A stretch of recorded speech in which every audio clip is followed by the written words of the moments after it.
శ్రోతలందరికీ నమస్కారం. ఈనాటి కథ హైదరాబాద్కు చెందిన రచయిత్రి డాక్టర్ శ్రీమతి రాజేశ్వరి చంద్రరాజు గారు రచించిన మనసు కథా సంకలనాలలోంచి మనసు పడిన కథలు అనే పుస్తకంలోని కథ పేరు సాధారణంగా అవకాశం వచ్చే వరకు తను చాలా పద్ధతిగా ఉన్నాడనే పద్ధతిలో నడవటం అనేది, నటించటం అనేది మనిషి సహజంగా చేసే ఒక పని. అది నిజంగా బయటపడిన రోజున ఆ మనిషి స్థానం తన కుటుంబ సభ్యుల దగ్గర కానీ, తన స్నేహితుల దగ్గర కానీ ఏ స్థితికి దిగజారిపోతుందో తెలుసుకునే ప్రయత్నమే ఈ కథలో వస్తువండి. పులిచేరల చొక్కా చూసేద్దామా మరి? అనయ్య నీకు ఫోన్. సిస్టమ్ ముందు కూర్చుని దీక్షగా ఏదో పని చేసుకుంటున్న నందగోపాల్ అలాగే ఫోన్ అందుకుని చెవి కానించుకున్నాడు. 2 సెకండ్లలో అతని మొహం వికసించింది. ఆనందంతో కళ్ళు మెరిశాయి. చెప్పు, ఎలా ఉన్నావు? ఓ రియల్లీ స్వీట్. తప్పకుండా చూస్తానుగా, చేయనా మరి? నోటితో మాట్లాడుతూనే కంప్యూటర్ స్క్రీన్ మీద పరిశీలనగా చూస్తూనే ఉన్నాడు. అతడి చేతి వేళ్లు కీబోర్డు మీద కదులుతున్నాయి. ఓకే బయటికి వినిపించకుండా సెల్ ఆఫ్ చేసి తిరిగి పనిలో పడిపోయాడు. క్షణం దాటకుండానే మళ్ళీ రింగ్ అయింది. స్క్రీన్ మీద నెంబర్ చూడగానే టక్కున ఆన్ చేశాడు. హలో. అవతలి పక్క కోమలమైన కంఠం పలకరించింది. సంభాషణ సాగుతూనే ఉంది. దాదాపు అరగంట తర్వాత సిస్టమ్ కట్టేసి బాల్కనీలోకి వచ్చాడు సివిల్ ఇంజనీర్ నందగోపాల్. అతడు వేసుకున్న టీషర్ట్ మీద ప్లే బాయ్ అన్న అక్షరాలు అతను నడుస్తూ మాట్లాడుతుంటే గమ్మత్తుగా కదులుతున్నాయి. అటు ఇటు పచారులు చేస్తూ మాట్లాడుతున్నాడు నందగోపాల్. భోజనం చేయడానికి రమ్మని పిలవడానికి వచ్చిన చెల్లెలు సుశీల అన్నగారిని డిస్టర్బ్ చేయకుండా మళ్ళీ వెళ్ళిపోయింది. సరే నేను మళ్ళీ చేస్తాను. చెల్లి పిలవడానికి వచ్చింది. ఓకే, నెమ్మదిగా ముగించాడు. క్షణం పాటు ముఖంలో ఆ సంభాషణ తాలూకు ఆనంద వీచిక అలాగే ఉంది. కిందకి దిగి వెళ్ళాడు. ఇంకా ఎంతసేపు అండి? భార్య కమల కళ్ళల్లో కాస్త విసుగు. వస్తున్నానే మరి. ఓ ఇంపార్టెంట్ ఫోన్ వస్తేను పైనే ఉన్నా. అరే, టైం 10 అవుతుందా? పెట్టు, ఆకలి కుమ్మేస్తోంది. టేబుల్ దగ్గర చెల్లి సుశీల, భార్య కమల. అప్పటికే భోజనం చేసేసిన గుర్తుగా మంచినీళ్ళ గ్లాసులున్నాయి. ఓ, ఇద్దరు తినేశారా? నిర్లిప్తంగా అన్నాడు. ఎంతని చూడన్నానయ్యా, ఎప్పటికీ రావు. ఇంతకీ ఆ ఫోన్ ఎవరు? సుశీల అడిగింది. ఆ ఫోనా? అది మా కాంట్రాక్టర్ది. ప్రస్తుతం కడుతున్న వెంచర్ కోసం మాట్లాడుతున్నాను. పాప నిద్రపోయిందా కమల? అడిగాడు. మీకోసం చూసి ఇప్పుడే పడుకుంది. క్లుప్తంగా కిచెన్ సత్తు చెప్పింది కమల. నందగోపాల్ సివిల్ వర్కులు చేస్తాడు. మంచి పేరుంది, మంచివాడనే పేరు ఉంది. అమ్మా నాన్న మెడ్రాస్లోని అన్నయ్యతో ఉంటారు. కమల, నందగోపాల్ పాప ప్రజ్ఞతో కలిసి వైజాగ్లో ఉంటారు. పండగ పబ్బాలకు తప్ప ఉన్న ఊరు కదలడు నందగోపాల్. ప్రస్తుతం చెల్లెలు సుశీల భర్తతో కలిసి అన్నగారింటికి వచ్చింది. ఆమెను అక్కడ దింపేసి ఆమె భర్త కిరణ్ ఆఫీస్ క్యాంపుకి వెళ్ళాడు. ఇంకో వారం రోజులు సుశీల వీళ్లతోనే ఉంటుంది. ఆమెకి పెళ్ళయ్యి 2 ఏళ్ళు. ఇంకా పిల్లలు లేరు. పెద్దన్నయ్య కుమార్, నిర్మల ఇద్దరూ మెడ్రాస్లో. రెండో అన్నయ్య నందగోపాల్, కమల వైజాగ్లో స్థిరపడిపోయారు. నందగోపాల్ చాలా సరదా మనిషి. ఫ్యామిలీ పెట్లాగా కనిపిస్తాడు. భార్య కమల, పాప ప్రజ్ఞ తప్ప అతనికి ఇంకో అవసరం లేదు. చేసే పని ఇల్లు అంతే. కానీ ఈ మధ్య ఓ ఏడాదిగా అతడిలో చాలా మార్పు వచ్చింది. ఎంత మార్పు అంటే ఎవ్వరూ ఊహించలేనంత. ఎప్పటికంటే హుషారుగా ఉంటున్నాడు. కమల మాత్రం అతడిని అంతకంటే ఎక్కువగా పట్టించుకోదు. భోజనాలు అయినాయి. 10:30. వదిన మరదళ్ళు కబుర్లు చెప్పుకుంటున్నారు. పాప నిద్రపోతోంది. నందగోపాల్ బాత్రూంలో ఉన్నాడు. అతని సెల్ ఫోన్ రింగ్ అయింది. చిన్నాదన ఓసి చిన్నాదన రింగ్ టోన్ సరదాగా పిలుస్తోంది. కమల లిఫ్ట్ చేసింది. హలో, కమల గారా అండి? అవతల గొంతు మర్యాదగా అడిగింది. నేనేనండి, మీరెవరు? కమల మర్యాదగా అంది. నందగోపాల్ లేరా? నేనండి, ఇందుమతిని. ఓ మీరా, ఇందుగారు బాగున్నారా? కమల మొహం విప్పారింది. బాగున్నానండి. పాప బాగుందా? మీరెలా ఉన్నారు? సంభాషణ 5 నిమిషాలు సాగింది. ఈలోగా వచ్చాడు నందగోపాల్. ఇదిగో వచ్చారు, మాట్లాడండి, భర్త చేతికి ఇస్తూ చెప్పింది. ఇందుమతి గారండి. నమస్తే మేడం, బాగున్నారా? అయ్యాయండి, తప్పకుండా. సరే ఉంటాను, పెట్టేశాడు. ఏమంటుందండి ఇందుమతి గారు? భార్య అడిగింది. ఏముంటుందే, మనలాంటి వాళ్ళతో వాళ్ళ ఆయన ఫ్రెండ్కి ఎవరికో ఫ్లాట్ కావాలట, ముక్తసరిగా చెప్పాడు. చూడండి మంచి పార్టీ కదా, కమల సమర్థించింది. ఈలోగా మళ్ళీ ఫోన్ మోగింది. ఈసారి బెడ్రూమ్ తలుపేసుకుని ఫోన్ తీసుకుని బయటికి వెళ్ళిపోయాడు నందగోపాల్. ఎవరదినా ఇందుమతి? సుశీల అడిగింది. ఆవిడ డాక్టర్ సుశీల, ఈయనకు ఫ్రెండు. వాళ్ళ ఆయన డాక్టరే.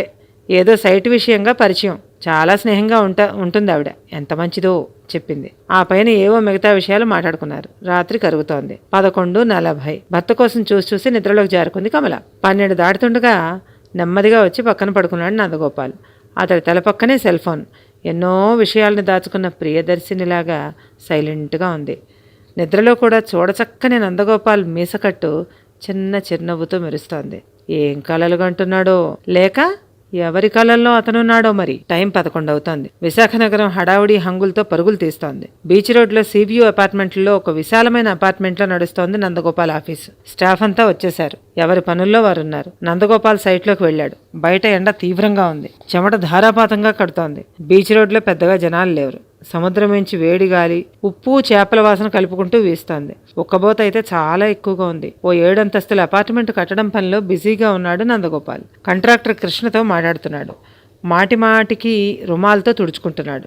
ఏదో సీరియస్ డిస్కషన్లో ఉండగా ఫోన్ రింగ్ అయింది. ఒక్క నిమిషం పక్కకొచ్చి ఫోన్ ఆన్సర్ చేశాడు. ఓ అలాగే, నిజం? అది కాదు నందు, నా మాట వినే తీరాలి నువ్వు, గొంతు గారంగా అంటోంది. వింటాను కదా, చెప్పు. చేస్తావా మరి? చెప్పరా నందు. అవతల కంఠం గారాలిపోతోంది. చెప్పు డియర్, ఏం చేయను? అతని వాయిస్ చాలా క్రిస్పీగా ఉంది. వద్దన్న సంతోషం తన్నుకొస్తోంది. ఓకే ఓకే, గంటలో ఒకడుంటాను, చూస్తావుగా. కట్ చేశాడు అతను. కాంట్రాక్టర్ కృష్ణతో మాట్లాడి పనులు అప్పగించి బైక్ మీద కూర్చున్నాడో లేదో మళ్ళా ఫోన్ రింగ్ అయింది. అంత వేడిలోనూ అతని మొహంలో క్షణకాలం మెరిసిన ఆనందపు మెరుపు అంతలోనే డల్ అయిపోయింది. అరే, ఇది ఇంటి నుండా? స్టాండ్ వేసి హలో అన్నాడు. అటునుంచి కమల. గొంతు గదగదంగా ఉంది. ఏమండి?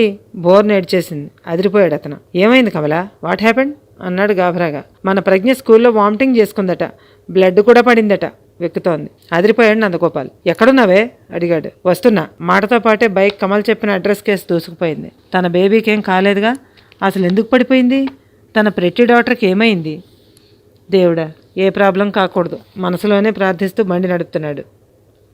దాదాపు ట్రాఫిక్ జామ్లో ఇరుక్కుని అరగంట లేటుగా చేరుకున్నాడు. అదో చిన్న హాస్పిటల్. అక్కడికి ప్రజ్ఞ చదువుకునే స్కూల్ దగ్గర.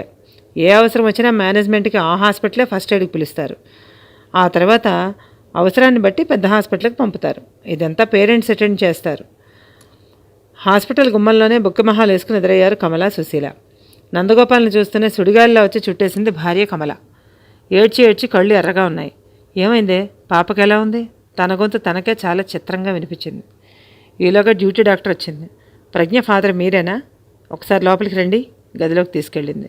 నమస్తే మేడం, చెప్పండి, మా పాపకి ఏమైంది? నందగోపాల్ ఆదుర్దాగా అడిగాడు. పాప క్లాసులో వామిటింగ్ చేసుకుందని ప్రిన్సిపల్ ఫోన్ చేస్తే తీసుకొచ్చాం. బ్లడ్ పడిందని చెప్తే డాక్టర్ టెస్టులన్నీ చేస్తున్నారు. ప్రాబ్లం ఏమీ ఉండకపోవచ్చు. జస్ట్ అరగంట వెయిట్ చేయండి, గాబరా లేదు అన్నది డాక్టర్. ఎవరు చూస్తున్నారు అడిగాడు. పెద్ద డాక్టర్ గారిని పిలిచాంలేండి సార్. వెళ్ళిపోయింది. అక్కడున్న కుర్చీలో కూలబడిపోయాడు. అసలు ఏం జరిగింది? ప్రజ్ఞకి ఏమైంది? కమల ప్రశ్నలకి సుశీల కంగారుకి అతని దగ్గర సమాధానం లేదు. దాదాపు గంట తర్వాత తలపట్టుకు కూర్చున్న నందగోపాల్ ఎవరో వచ్చినట్టయి తలెత్తాడు. Duty doctor. రండి డాక్టర్, రండి, డాక్టర్ గారు మిమ్మల్ని పిలుస్తున్నారు, పాపం చూడొచ్చు చెప్పింది. ఒక కంగలో లోపలికి పరిగెత్తాడు. తెల్లటి బెడ్ మీద వాడిన గులాబీ మొగ్గలాగా పడుకుని ఉంది పాప. మెల్లిగా మెలకు వచ్చినట్టుంది. డాడీ నెమ్మదిగా పిలిచింది. బెడ్ అంచు మీదకు వంగి బేబీ పిలిచాడు. ఎలా ఉందమ్మా? లోకంలో ప్రేమంతా అతని గొంతులోనే ఉంది. Not bad daddy. బలహీనంగా ఉంది పాప గొంతు. నా బంగారు తల్లికి స్కూల్లో ఏమైందమ్మా? ఆర్తిగా అడిగాడు. కమలా, సుశీల కళ్ళు తుడుచుకుంటున్నారు. పాపకేం కాలేదులే మిస్టర్ నందగోపాల్. పరిచయం ఉన్న కంఠస్వరం విని చటుకుని పక్కకు చూశాడు. తెల్లకోటలో డాక్టర్ ఇందుమతి. అరే మేడం, మీరా? Thank you very much. తరంగంలో ఎగిసిన సంతోషంతో లేచి నించున్నాడు నందగోపాల్. ఆ స్కూల్కి ఎవ్రీ మండే వచ్చి ఫ్రీ చెకప్ చేస్తుంటాను.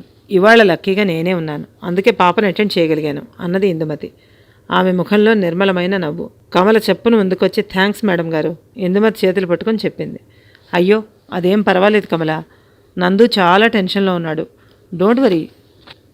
ఒక అరగంట తర్వాత రిపోర్ట్లు వస్తాయి. ఆ తర్వాత పాపని ఇంటికి తీసుకెళ్ళిపోవచ్చు వివరంగా చెప్పి నందు బాయ్ అదోలా చూస్తూ కమల వెళ్తాను, టేక్ కేర్ అని వెళ్ళిపోయింది. ఇందుమతి భర్తని అంత చనువుగా నందు అని సంబోధించడం కమల దృష్టిని దాటిపోలేదు.